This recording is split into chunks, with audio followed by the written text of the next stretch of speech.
The night before the wedding, Irene Mitchell, the adopted sister of my fiancé, Brian Mitchell, got drugged at a bar. She called, feverish and begging for help. I, Susie Martin, grabbed Brian's arm as he rushed out. "Take her to the hospital. They have the right treatment there." But he slapped me hard. His eyes were unprecedentedly cold and fierce. Brian said, "What are you talking about?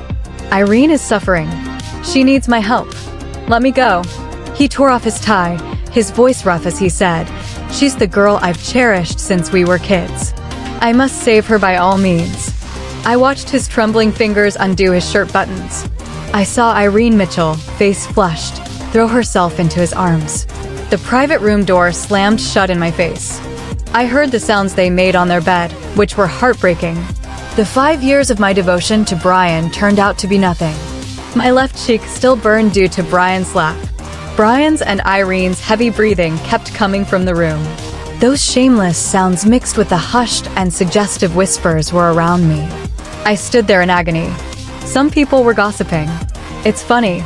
Mr. Mitchell's always so proper, but he's sure passionate with his adopted sister. I think Irene is more a lover than a sister to him. Since Brian is powerful, no one dares doubt his feelings for Irene. I kept drinking spirits. My throat burned, but it was nothing compared to the ache in my chest. The door swung open. Brian walked out, disheveled. Through his open collar, I could see his chest covered in scratches. There were bright red kiss marks on his neck. Irene was in Brian's arms, wearing his suit jacket. The inside of her thighs was stained. She said, "Brian is so amazing. Susie, you're lucky to marry him." As she spoke, she deliberately rubbed her lips against his collarbone. A wave of whistles broke out from others. Brian saw me and reached for me, but he still carried the musky scent of sex. I jerked back, knocking over a bottle behind me.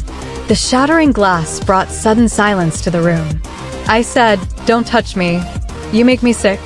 My voice cut through the quiet. Brian's brow furrowed with coldness. He complained, "I just helped Irene out. This is an unusual situation. Don't be so unreasonable."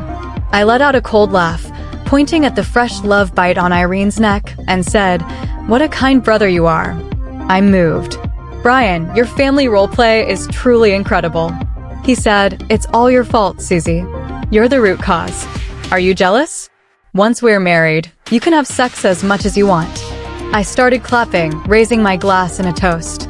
I said, "Congratulations on the wonderful sexual experience, Mr. Mitchell. May you and Irene be happy forever." Brian's face tightened with impatience. He said, "Susie, stop making a scene. Irene is my family." Then Irene cut in, "Brian, I'm starting to feel bad again." Brian turned immediately and said before they were back into the room, "Susie, go buy a box of condoms. Extra large." Holding Irene, he added before disappearing back into the room, "And get some fever reducers. Irene's temperature is high. And don't talk like that anymore. It upsets her." I grabbed a bottle and hurled it against the wall. Flying glass shards cut my hand. Blood dripped from my wrist, but I felt no pain.